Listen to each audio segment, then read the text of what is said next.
그 다음에 두 번째는 인구학의 세부 영역입니다. 물론 앞에서 우리가 인구학을 수리인구학, 통계인구학, 그 다음에 응용인구학과 사회학적 또는 경제학적 인구학 뭐 이런 이야기들을 했잖아요. 그런 범주 내에서 볼 수 있는 겁니다. 인구학은 수학, 통계학, 그러니까 수리인구학은 인구학과 수학이 합쳐져 가지고 만들어지는 거죠. 통계인구학은 인구학과 통계학이 합쳐지는 거다 하는 겁니다. 인구학 플러스 수학은 수리인구학. 인구학자들은 수리인구학이라고 부르고 수학자들은 인구수학이라고 부릅니다. 그 다음에 인구학과 통계학. 통계학자들은 인구통계학이라고 그러고 그 다음에 인구학자들은 통계인구학이라고 그럽니다. 영어로도 달라요. 이 수리인구학을 제일 많이 연구하고 있는 그 국제 연구기관은 이아사 하는 게 International Institute for the Applied System of Analysis, 오스트리아 비엔나에 있는 연구소입니다. 여러분들이 공부를 해갖고 이런 데 가서 그 리서처, 연구자가 될 수 있다면 여러분들은 인생의 학자로서 성공을 하게 됩니다. 할 수 있으니까 너무 안 된다고만 생각하지 마세요. 이아사는 원래 1972년 냉전 시대의 미국 존슨 대통령, 그 다음에 소련의 코슈긴 수상이 노력을 해서 미국, 소련, 동서양진영 10개국이 런던에서 창설한 국제기구입니다. 그 당시엔 냉전이 아주 심했죠. 냉전하는 거 알죠? 직접 싸움은 하지 않지만은 아주 사회주의 진영과 시장경제를 믿는 자본주의 유럽과 미국이 팽팽하게 대립하던 시절이었다. 이게 1990년에 러시아가 그러니까 구소련이 완전히 해체됨으로 해가지고 끝장이 나죠. 동구권이 해체되고 하면서. 그 전에 주로 세계적인 규모의 각종 사회 문제, 특히 기후 문제 같은 거 있죠. 식량 문제 같은 거. 이런 것들을 해결하게. 자원 문제. 이거는 사회주의나 또는 자본주의나 모두 다 직면하는 문제겠죠. 그래서 냉전 종결 이후에 연구소의 임무는 완성이 되었다 이거죠. 냉전이 끝이 났으니까. 그런데 계속 연구소를 전속시키기로 결정을 하고 기후 문제 등 학문 자체나 개별 국가의 이익에 종속되지 않는 범세적으로 발생하는 사회 문제 계속 관심을 기울이기로 합니다. 현재 아시아, 아프리카, 유럽 등 23개 국가 조직을 회원국으로 해가지고 오스트리아, 비엔나에서 활동을 하고 있습니다. 여기에서 이제 활동을 한 양반으로는 학자로는 네이슨 키피츠 2010년에 작고를 했어요. 수리인구학의 창시자라고 볼 수 있습니다. 미국 인구학회 회장을 지냈고 캐나다 통계청에서 근무를 시작을 했습니다. 토론토, 몬트리올 대학, 시카고 대학에서 그 다음에 UC 버클리, 하버드 대학에서 또는 오하이오 주립대학에서 교수를 했습니다. 거의 32년 동안 거의 22년 통계청에서 근무한 기간이 상당히 길어요. 이 양반 경우는요. 그 다음에 이제 마지막에 거의 오스트리아 응용 시스템 분석 연구소 소장을 지내고 그 다음에 버마, 인도네시아, 중국 등 아시아 지역의 센서스 자문관 역할을 했습니다. 그 다음에 좀 젊은 학자, 내 또래의 나이입니다. 울프강 루츠인데 미국 펜실베니아 대학 인구학 박사를 받고 이아사와 오스트리아 학술은 비엔나 인구연구소의 협력기관인 비트겐슈타인 인구센터 창립 소장이 되고 비엔나 그 경상대학 우리나라로 말하면 그 경영대학 같은 겁니다. 예, 통계학 교수를 하죠. 경제학, 경영학 이런 데도 통계학이 중요하고 사학에도 통계학이 다 중요합니다. 그 다음에 인구 추계, 인구 발전, 환경 간의 상호관계 등에 초점을 둔 글로벌 인구 동향에 대한 많은 논문과 저서를 출판하고 있다는 거죠. 최근에는 성별, 연령별, 거기다가 교육이라고 하는 변수를 하나 더 추가해가지고 글로벌 장래 인구 추계를 하는데 바쁩니다.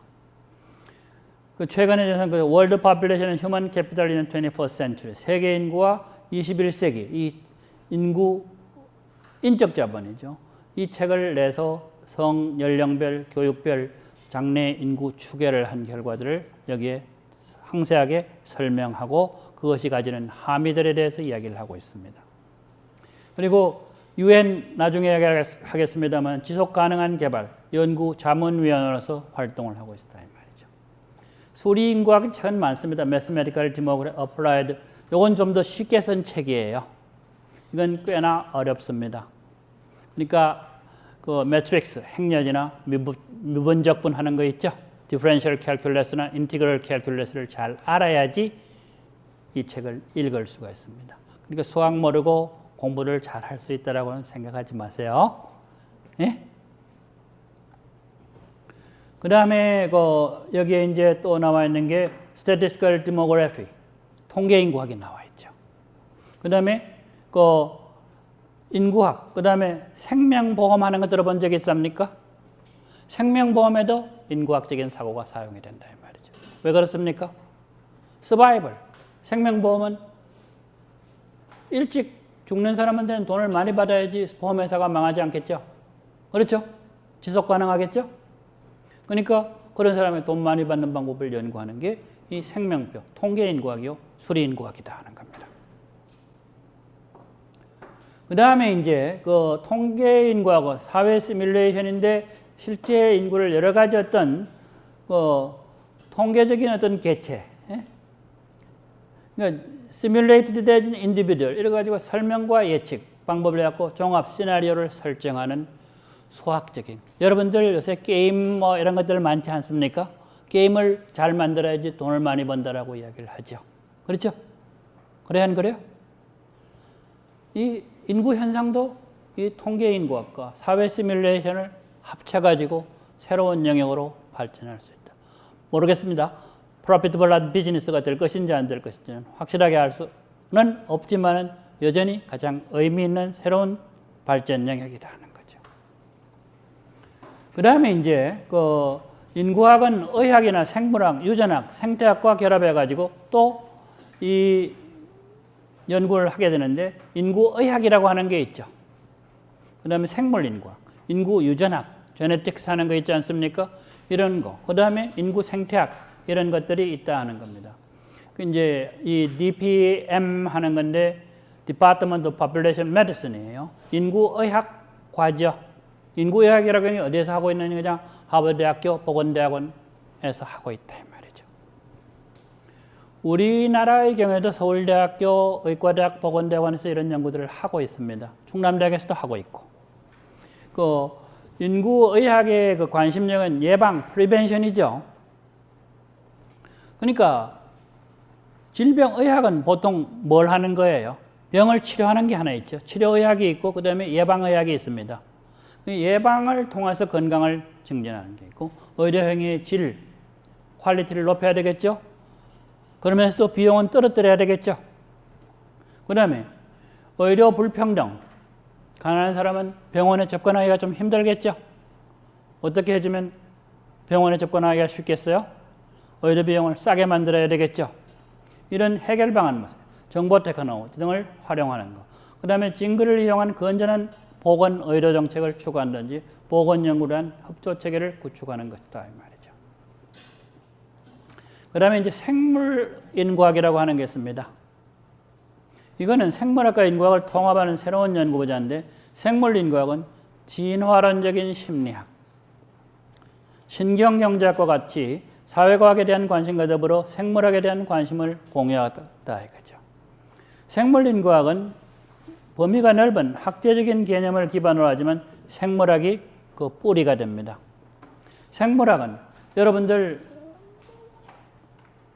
고등학교 다닐 때 생물학을 약간은 배웠을 거다 이 말이죠.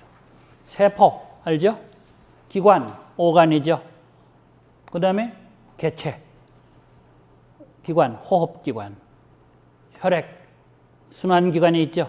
이런 것들이 있고 그 다음에 이게 다 모여가지고 여러분들 개인이 된다 이 말이죠.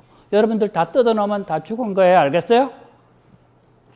그 인구학은 개체에서 다 출발한다. 때로는 코호트는 어떤 시점에 동시에 태어난 사람들을 두고 이야기합니다. 그 다음에 인구, 양자에 내재하는 계통적인 조직이나 하나의 고리를 이루면서 개체가 낮은 기계적인 수준과 높은 기능적인 수준 간에, 그러니까 낮은 기계적인 수준에 해당되는 게 바로 생물학입니다. 거기에 대해서 기능적인 좀 높은 수준의 관계를 만드는 게 인구학이다 이 말이. 이것의 관계를 연구하는 생물인과학이라고 하는 것도 있다 말이죠.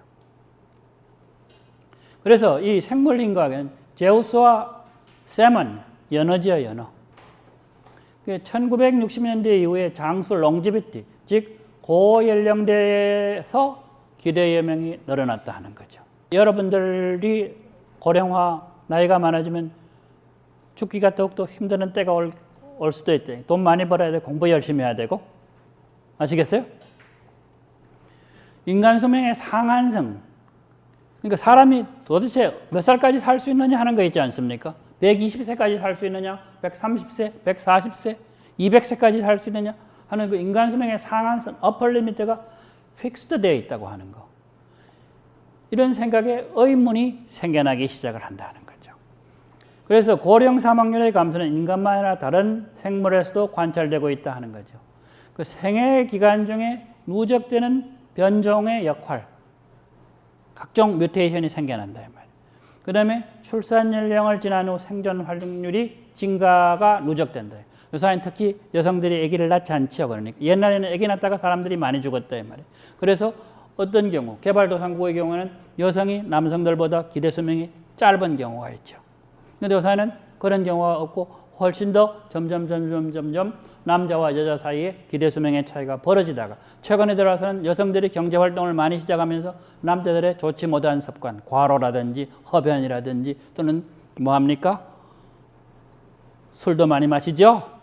그러니까 남자와 여자 사이에 기대 수명이 다시 그 간격, 그 차이가 좁아질 가능성이 있다라고 하는 이야기를 하게 되는 거예요. 이걸 과학적으로 증명을 해내고 그에 대한 새로운 가능성을 제시하는 게 이 생물인과학입니다. 그 다음에 이제 인구, 집단 생태학이라고 하는 것도 있어요. 이거는 그 휴먼 포퓰레이션, 사람 인구를 포함한 모든 개체군, 스피시스 포퓰레이션을 연구하는 생태학인데 이 집단 인구 생태학은 생명표 방법론, 나중에 배우게 되겠습니다만 이런 걸 많이 쓴다 이 말이죠. 그 보존 생물학, 그래서 특히 그 개체 특정 서식지에서 개체군이 중장기적으로 존속할 개연성을 예측하는 거죠.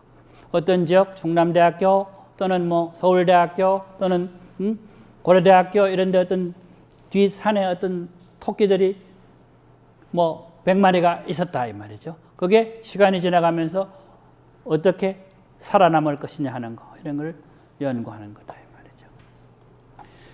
인구 생태학, 집단 생태학은 생물학의 한 분야이지만 개체군의 역학을 연구하는 수학자나 통계학자들에게 중요한 연구 쟁점을 제공해 준다. 그 이 개체 집단군에는 개체수, 개체군의 밀도 있죠. 우리나라도 5천만이 사는데 10만 평방킬로미터니까 1제곱킬로미터에 500명이 살고 있죠. 우리나라만큼 인구 밀도가 높은 나라는 거의 없다 이 말이죠. 그러니까 사람들이 경쟁이 심하죠. 그다음에 사망률, 연령 구성 등의 속성이 있고 이것은 인구 생태학의 연구 대상이 되는 거다 하는 겁니다. 그러나 개체 수는 생태 환경 안에서 파악하기 어렵기 때문에 다양한 추계 방식이 나온다 하는 겁니다. 그래서 또 여기에 이제 관련해 가지고 RK 전략이라고 하는 게 있습니다. R 하는 거는 자식의 퀀티티, 양을 연구하는 거죠. 전략, 그 추구하는 전략이고 K는 자식의 질을 연구하는 겁니다. 요사에 보면 사람들이 어떻게 합니까? 애를 적게 낳죠. 질을 추구하는 전략, K 전략이라고 합니다. 옛날에는 어떻게 되었어요? 애를 막 10명이라도 낳을 수 있으면 막 낳죠. 이건 양을 추구하는 전략이죠. 아시겠어요? 무슨 말인지?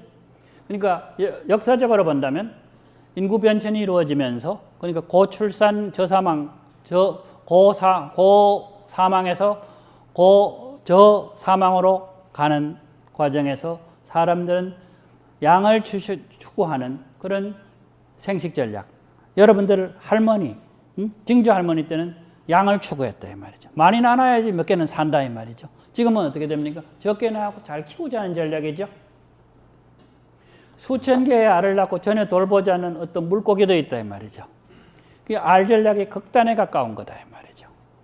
그러니까 몇 년씩 그렇게 되면 그 다음에 또 몇 년에 한 번씩 한 명의 자식을 낳아가지고 몇 년씩 돌보는 사냥 채집 사회의 인간은 K 전략의 극단에 가깝다 하는 겁니다. 다른 동물에 비해 가지고 사람은 어디에 가깝다고요? K 전략에 오히려 가깝다 이 말이죠. 수컷의 경우 최대한 많은 암컷과 성관계를 가지려고 할 뿐 자식을 전혀 돌보지 않는 것이 R 전략의 극단입니다. 아시겠죠? 무슨 말인지? 옛날에 엄마가 애를 10명 낳아도 애 봐주는 아버지가 잘 없었다 이 말이죠. 자식 돌보기를 암컷보다 더 열심히 하는 게 K 전략입니다. 이렇게 안 하면 아기를 안 낳으니까. 그 러시돈이라는 그 생태 인구학자에 의하면 흑인이 백인에 비해서 백인이 아시아인에 비해서 상대적으로 R 전략을 구사한다 이거죠. 그러니까 아시아인이 백인이 흑인보다 아기를 적게 낳을 가능성이 있는 것, 질을 추구한다 이 말이죠. 뒤집어 이야기하면 그래서 아시아인이 백인에 비해 가지고 백인이 흑인에 비해 갖고 K 전략을 구사한다라고 볼 수 있는 겁니다. 이때 흑인, 백인, 아시아인과 같은 개념이 문제가 있다. 인종주의적인 개념이긴 하죠. 전체적인 그림을 그리는 데는 어느 정도 유용하다고 이야기할 수 있습니다. 생식 전략. 여기 보면 개구리 같은 경우 또는 여기 보면 여러 짐승들이 있는데 어떤 거는 보면 1년에 알을 5개 낳는 게 있죠. 그 다음에 어떤 경우는 5년마다 이 고릴라, 침팬지 같은 경우는 5년마다 새끼를 하나씩 낳죠. 아시겠어요? 무슨 말인지? 사람은 여자가 15세에서 49세 사이에 아기를 낳는다 하면 그 사이에 전부 다 해갖고 한 명 낳고 해서는 안 낳으려 그러죠. 그런 이야기들. 그 다음에 또 이제 그 연령대별 유기체의 생존자 수를 또 볼 수도 있습니다. 이렇게 보면 사람이 어떻게 됩니까? 처음에 일정 정도까지는 거의 죽지 않죠. 일정 정도 지나고 나면 연령 60세면 60세 지나고 나서 그때부터 죽기 시작하죠. 그 다음에 송버드, 명금이라고 하는 건데 이거는 태어나면서 줄기차게 유니폼하게 준다 이 말이죠. 또 개구리 같은 경우 처음에 알을 많이 낳으면 한꺼번에 살아남는 게 한꺼번에 다 거의 다 죽고 나중에 살아남는 것만 오래 사는 거죠. 그래서 이렇게 보면 그 생존자 유형의 세 가지는 타입 1은 사람이고 타입 2는 명금 노래하는 새고 타입 3는 개구리인데 그 인구 생태학의 사람은 타입 1 생존 패턴 K 전략에 가깝다 이 말이죠. 개구리는 타입 3 전략 R 전략입니다. 많이 나누면 어떻게 돼요? 처음에 한꺼번에 많이 죽고 나중에 살아남아서 그것만 좀 오래 산다 이거죠. 이런 것들 연관돼서 인구학과 사회과학은 사회학과 결합해가지고 사회인구학, 경제학과 결합해서 경제인구학, 지리학과 결합해갖고 지리인구학, 정치학과 결합해서 정치인구학, 역사학과 결합해서 역사인구학이 만들어진다 하는 겁니다. 사회인구학은 미국 등 선진국의 사회학과에서 옛날부터 사회학적인 비전의 범용성, 유니버설리티라든지 인구학적인 방법론의 엄격성이 상호 보완적인 관계를 맺으면서 인구학의 한 분야로 사회인구학, 소셜 디모그래피라고 하는 것이 생겨나게 됩니다. 미국에서 쭉 보면 프린스턴 대학은 원래 형식인구학이 많이 발전을 합니다. 수리인구학, 통계학, 인구학입니다. 여기 갔다 그러면 수학, 통계학을 공부를 해야 된다 이 말이죠. 다른 공부를 하게 되면 변방 영역으로 별로 주목을 못 받습니다. 시카고 버클리는 이론적인 성격이 강합니다. 프린스턴 대학의 영향을 많이 받았습니다. 위스콘신 같은 경우는 사회인구학. 제가 공부를 했던 브라운이나 펜실베니아 같은 경우는 공간분포, 인구 이동, 노동력 이런 쪽을 많이 가르치죠. 사회인구학의 영역입니다.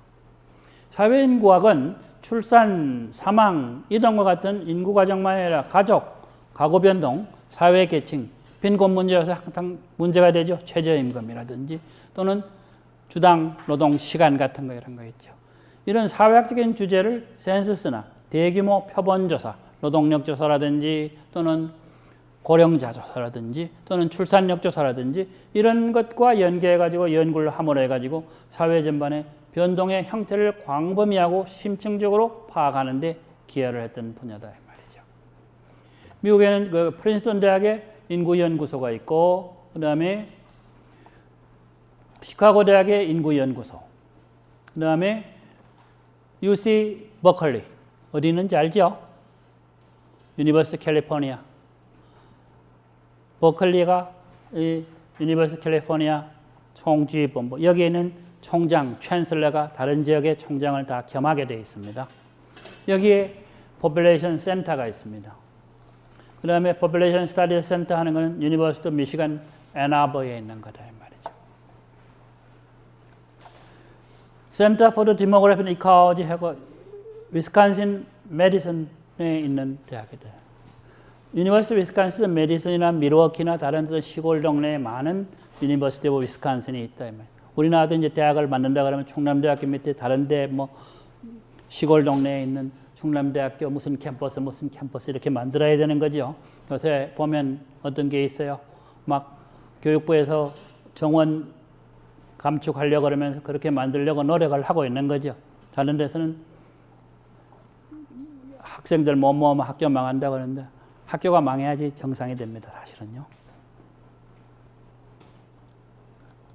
그 다음에 그 브라운 대학 Population Studies and Training Center 이 인구 연구 교육 훈련 센터인데 제가 여기서 6년 동안 공부를 했다 이 말입니다. 예? 그 다음에 펜실베니아 대학은 Population Studies Center입니다. 제가 원래는 여기에 갈 생각이 있었는데 여기를 가지 않고 브라운으로 갔습니다. 이게 전부 다 미국에서 형식인과학, 사회인과학, 그러니까 인구 분석이나 인구 연구를 하는 모든 연구의 중심들이다 이 말이죠. 센터 하는 건 중국 사람들 중심하는 말로 가지고 번역을 하는데 모든 거 중요한 거 쓸모 있는 것을 다 모아놓은 것이다 이 말이죠. 책으로는 그 보면 소셜 디모그래피 해가지고 많은 책들이 나와 있어요.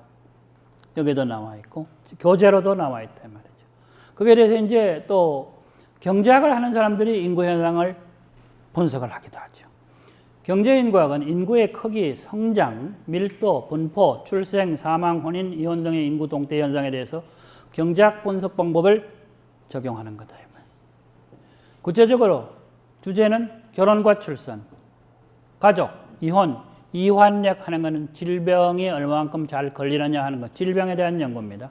기대수명, 사망력, 부양비, 인구이동, 인구성장, 인구 크기, 공공정책, 인구 폭발, 에서 제로 성장으로 가는 인구 변천 과정들을 주로 다룬다 하는 거죠. 경제학은 왜 중요해지겠어요? 돈을 다루죠. 뭐 수요 공급을 다룬다, 가격을 다룬다 합니다. 가격을 측정하는 건 뭐예요? 돈이죠. 가장 명시적으로 우리 머릿속에 들어온다 이 말이죠. 우리는 규범 뭐 이런 이야기를 합니다만 사회학에서 가치, 태도 이런 이야기를 하는데 이건 눈에 잘 안 들어오죠. 머릿속에 잘 그려질 수 없죠. 그래서 사회학에서 많이 만들어진 개념을 경제학에서 그대로 가져다 쓰면서 수량화를 시킵니다. 그 다른 하위 학문에서는 생명 가치, 라이프 밸류. 여러분들 지금 살아있는데 이게 앞으로 살게 될 경우에 여러분들의 생명이 돈으로 환산을 해서 얼마만큼 가치가 있는 거냐 하는 거죠. 평균적으로 계산할 수 있습니다.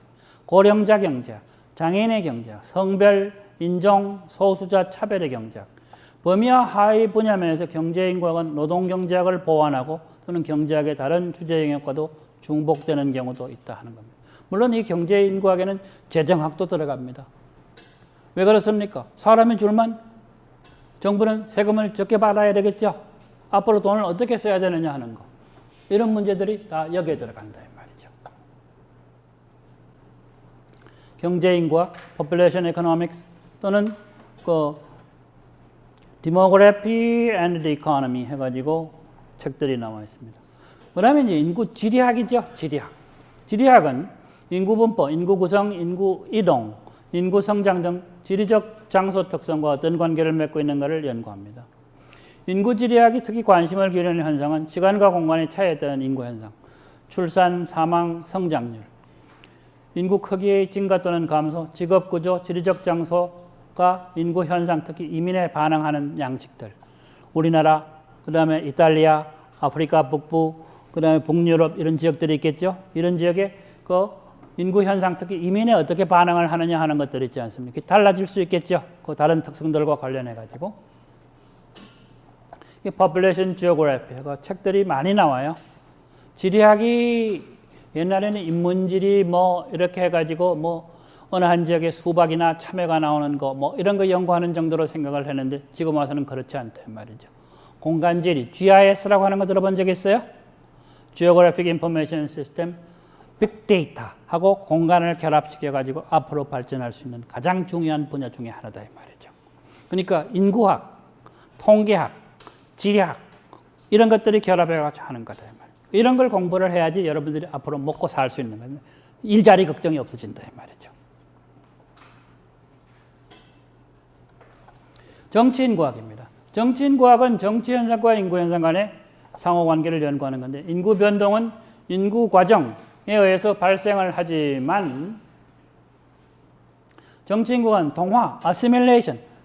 내가 일본 사람이다. 한국에 와 산다. 한국 사람의 생활 습관에 똑같이 되는 거 있죠. 그게 동화입니다. 그다음에 경계 변동. 나라 예를 들면 중국과 북한 사이에 그 경계선 두만강 근처에 가면 조선족들이 살고 있다면 조선족이 옛날에는 우리나라 사람들이었죠. 그쪽에 막 넘어갔다면 지금은 중국 사람이 돼버렸죠. 그래 안 그래요? 옛날에는 우리나라 사람이 돼 말이죠. 정체 변화, 아이덴티티 체인지. 그런데 삶을 해갖고 한국 사람이 중국 사람이 되느냐 하는 문제입니다. 로 생물학적인 인구와는 다른 정치적 인구, political population의 개념이 탄생한다는 겁니다. 네덜란드 같은 경우 또는 벨지움 같은 경우 여러 개의 민족들이 살고 있고 미국 같은 경우에 흑인, 백인, 멕시칸, 히스패닉들 살지 않습니까? 이게 아메리칸 파퓰레이션, US 파퓰레이션, 미국 깃발 성족이 아래서 하나로 합쳐질 수 있는 정치적 인구가 되느냐 안 되느냐 하는 문제죠. 정치인과학은 다양한 인구 체제는 정치 체제의 성공 여부에 영향을 주는 중요한 메커니즘이다. 인류 역사를 통해 가지고 이동, 정복, 기근, 심한 배고픔을 가지고 기근이라 그래요. 질병 등은 제국, 부족, 도시국가의 흥망성쇠를 결정하는 중요한 요인이었다. 특히 이제 차별 출산 등은 문화적인 요인이나 자원의 총량에 의해서 결정되는 수도 있었다 하는 겁니다. 먹을 게 없으니까 애기도 안 낳는다 이 말이죠. 어떤 경우는. 문화적 차이가 인구 변동을 설명한다는 주장도 있지만 인구 동태의 차이는 지속적으로 문화나 정치의 전개 과정에 큰 영향을 줄 수 있다. 그러니까 우리나라에서 지금 보면 저출산이 가장 심각한 문제죠. 나라에서 2천만 원을 줘야 되느냐 1억을 줘야 되느냐 그러는 거죠. 그러니까 출산 주도 성장이라는 말이 나오고 하는 거죠. Political Demography 하는 거 여러 책들이 있습니다. 그러면 이제 역사인과학입니다. 역사인과학은 과거 역사상의 인구를 양적으로 연구하는 학문인데 이것도 인구학 1번과 마찬가지로 인구 규모, 그다음에 인구 변동의 요인, 출생, 사망, 이동을 연구를 하고 이러한 변동 요인과 관련된 혼인, 사회 경제적인 상태, 가족 구성을 연구한다는 거죠. 역사인과학의 자료는 연구 대상에 따라 다르기는 합니다. 센서스나 인구 동태 통계를 이용하는 경우도 있었지만 이거는 근대 이전의 그 역사적인 인구 변동을 설명하기 때문에 센서스나 인구 동태 통계가 잘 발달하지 않았을 경우도 있겠죠. 그래서 이런 경우에는 대체로 어떤 자료를 쓰느냐.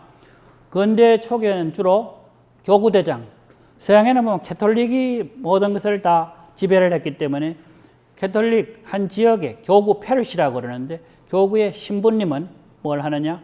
그 지역에 태어나면 뭘 합니까? 세례를 주죠. 네? 세례하는 거 알죠? 베프티즘이라고 하는 거 알죠? 그 다음에 뭐 합니까? 결혼하면 어떻게 돼요? 혼인 신부님이 주례하죠? 그렇잖아요? 그 다음에 애기 낳으면 애기 다 등록해야 되죠? 그 다음에 또 뭐 해야 돼요? 사람이 죽으면 베리얼 죽었다고 또 신부님이 가서 천당 가라고 기도를 해줘야 된다 이 말이죠. 그 다음에 어떤 경우에는 토지대장, 땅은 언제나 중요한 거다. 땅에서 또 뭘 합니까? 세금을 걷죠. 이런 걸 이용해갖고 전통사회의 인구 상태를 복원, 오늘날의 모습으로 되살려보는 거 있죠. 이게 역사인과학이다 하는 겁니다. 아시겠죠? 이런 걸 연구한 건 대단히 많습니다.